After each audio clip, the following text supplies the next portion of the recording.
The sky above Erebus burned crimson as twin suns dipped below the jagged horizon. Commander Alex Vega watched through his cybernetic eye as the tactical display overlaid the alien landscape with threat indicators, each one representing a hostile closing in on their position. There were too many to count now. "Status report," Vega said, his voice calm despite the circumstances. The neural comm implant carried his words to the 3 remaining members of Fire Team Valkyrie. Lieutenant Kira Chen's voice came through first, precise as always. "Energy sphere stable at 86% capacity, Commander. I've reinforced the containment field. But these readings..." She paused. "I've never seen anything like this. It's not just a weapon."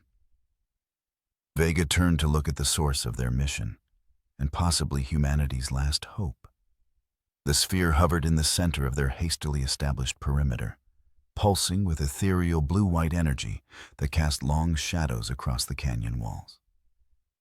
Ancient alien glyphs etched into its surface shifted and rearranged themselves in patterns too complex to follow. "Extraction time frame?" Vega asked, already knowing the answer wouldn't be good. "Orbital assets are engaged with enemy destroyers," Chen replied. "Best estimate is 47 minutes until the Hyperion can break atmosphere for retrieval." Sergeant Marcus Wade checked the charge on his experimental XM970 plasma cannon, the weapon humming with barely contained energy. The tattoos covering his massive arms seemed to shift in the sphere's light, each one a memorial to fallen comrades. 47 minutes? Wade snorted. "Those tentacled bastards will be all over us in 10. He gestured toward the ridgeline where dust clouds signaled approaching enemy forces. "We should have blown the pass when we had the chance." "And trap ourselves with no extraction route?" Corporal Darius Reed countered, his voice barely above a whisper as he adjusted the scope on his particle rifle. The newest member of the team had enhanced vision implants that glowed faintly in the gathering darkness. "There's a better way." "I'm open to suggestions, Corporal," Vega said, checking the charge on his own pulse rifle. Reed pointed to a narrow fissure in the canyon wall. "I can set up there. Clear sight lines to all approach vectors. I count at least 3 battalion-strength formations inbound. If I can take out their synapse commanders, it might buy us time." Vega considered the plan. Reed had proven himself a capable sniper during the retreat from FOB Sentinel, but this would put him dangerously exposed. "Too risky," Chen interjected before Vega could respond. "The Scythids adapt quickly. They'll triangulate your position after the first few shots." Reed's expression hardened.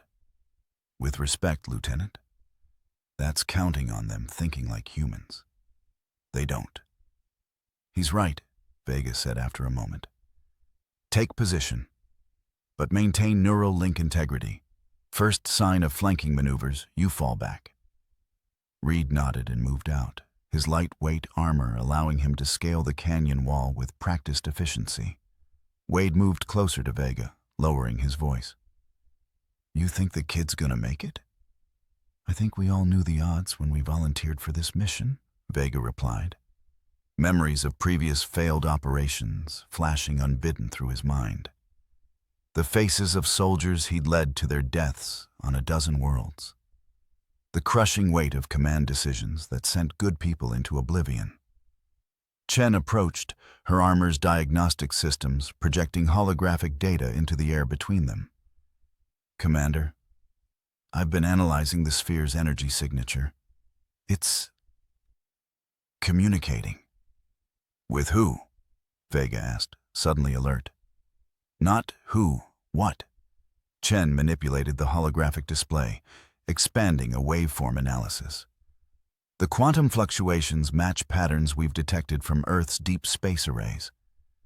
I think it's trying to interface with something in orbit." Before Vega could process this information, Reed's voice cut through the neural link. "Contact. Multiple heavy assault units, supported by air assets. They've deployed harvesters. Vega's blood ran cold. Harvesters were the Scythids' elite shock troops, 12-foot monstrosities with exoskeletons that could deflect standard weapons fire. FOB Sentinel had fallen to just 3 of them. The tactical display now showed dozens approaching. "Defensive positions," Vega ordered. "Wade, set up the remaining auto turrets to cover the southern approach. Chen, see if you can boost the sphere's containment field to provide additional cover." As his team moved with practiced precision, Vega allowed himself one moment of doubt. 15 years of war had pushed humanity to the brink of extinction. Earth's unified defense forces were down to their last reserves. This mission, to recover the mysterious energy source detected on Erebus, was quite literally their last hope. The first shots came moments later. Reed's particle rifle lanced through the twilight, the superheated projectiles finding their marks with unerring accuracy. 3 Scythid commanders fell before the main force could react. "They're redirecting," Reed reported. "Splitting into—" His voice cut off as a massive explosion rocked the canyon wall where he'd been positioned. "Reed!" Vega shouted into the neural link. Static answered him. Wade unleashed a barrage from his plasma cannon, the weapon's discharge illuminating the canyon in harsh blue light. "Incoming! Multiple vectors!" The air filled with the distinctive shriek of Scythid war cries as the first wave hit their perimeter. Auto turrets opened fire, cutting down the smaller drone units, but the larger harvesters absorbed the punishment and kept advancing. Chen worked feverishly at her portable terminal, fingers dancing across holographic interfaces. "Commander, I'm detecting a power surge in the sphere. Something's happening." Vega had no time to respond as a harvester breached their defensive line, its blade-like appendages slicing through an auto turret. He rolled to avoid the creature's initial attack, then fired his pulse rifle at point-blank range into what passed for its head. The creature staggered, but didn't fall. Wade appeared behind it, plasma cannon glowing white-hot. "Down!" he shouted. Vega dropped as Wade fired, the blast reducing the harvester to smoking fragments. The victory was momentary. More shapes appeared at the perimeter, their chitinous armor reflecting the sphere's pulsing light. "Chen, status on extraction," Vega called as he reloaded. 28 minutes, she replied, her voice strained. "But Commander, you need to see this." Vega fought his way back to the center of their position where Chen had established her workstation. The sphere was changing, its surface now rippling like liquid metal, the blue-white energy coalescing into distinct patterns. "It's responding to the attack," Chen explained, wonder evident in her voice despite their dire situation. "The energy signatures are forming a coherent data structure. This isn't a weapon, Commander. It's a key." "A key to what?" Vega asked, firing a burst at an approaching Scythid drone without looking. "I think," Chen began, but was interrupted as a massive explosion rocked their position. One of the defensive barriers collapsed, and Scythid forces poured through the gap. Wade moved to intercept them, his massive frame silhouetted against the explosion's afterglow. "I've got this. Figure out that damn sphere." Vega wanted to order him back, but tactical reality overrode personal concern. Wade was buying them precious time. "The sphere contains data," Chen continued, working even as the battle raged around them. "An entire consciousness, no, multiple consciousnesses. They're trying to communicate." The neural link crackled, and Reed's voice, weak but alive, came through. "Commander, they're massing for a final push. Hundreds of them." A pause, punctuated by labored breathing. "I'm not making it out of this canyon." "Hold position, Corporal," Vega ordered. "That's an order." A bitter laugh came through the link. "With respect, sir, I can't even stand. But I can still see." The sound of his rifle charging came through the link. "And I've got a clear shot at their command unit." Before Vega could respond, multiple particle beams lanced from Reed's position, followed by a massive explosion as the Scythid command unit detonated. The neural link went silent. "Reed's down," Vega reported flatly, pushing the grief aside. There would be time for that later, if they survived. Wade was being driven back, his armor scorched and damaged in a dozen places. "Whatever you're going to do with that thing," he shouted over the din of battle, "do it fast!" Chen looked up from her terminal, face illuminated by the sphere's increasingly intense glow. "Commander, I think I understand. The sphere contains the collective consciousness of the race that built this temple. They fought the Scythids millennia ago and developed a countermeasure." "How do we activate it?" Vega demanded, taking position beside Wade as more harvesters approached. "It needs to interface with a neural network," Chen explained. "Our neural comm implants might work, but the bandwidth is insufficient for complete integration." Wade fired his plasma cannon again, but the weapon sputtered, its power cells nearly depleted. "In English, Lieutenant." "Someone needs to physically connect with it," Chen said. "The sphere will use their neural pathways as a conduit to transmit its data to our defense network." "What happens to the conduit?" Vega asked, already knowing the answer. Chen's silence was confirmation enough. "I'll do it," Wade volunteered immediately. "No," Vega countered. "I'm commanding officer. This is my responsibility." "With respect, Commander," Chen interjected.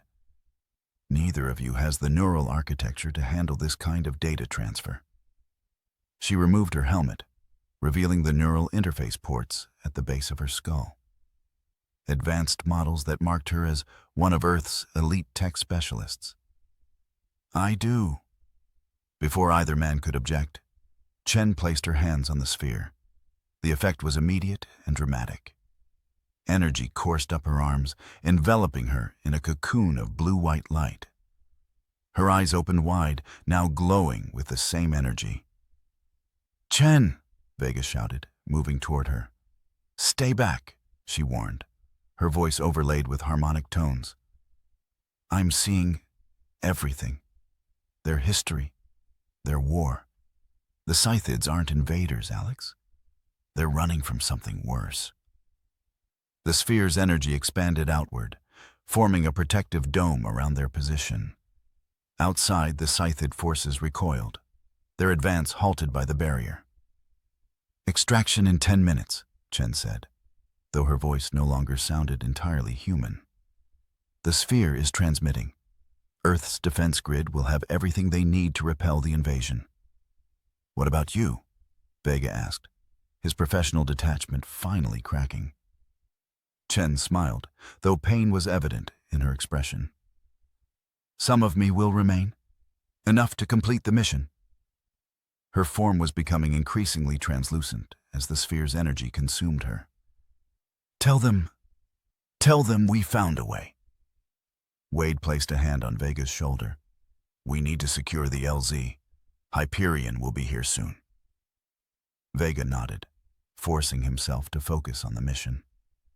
Outside the energy dome, the Scythid forces were regrouping, probing the barrier for weaknesses. "They're afraid of it," Wade observed. "Of what Chen's becoming." "Good," Vega said grimly. "They should be." As they prepared for extraction, the sphere's energy continued to expand, pushing the Scythid forces further back. Chen's physical form had almost completely merged with the energy field, but her consciousness remained, guiding the ancient technology.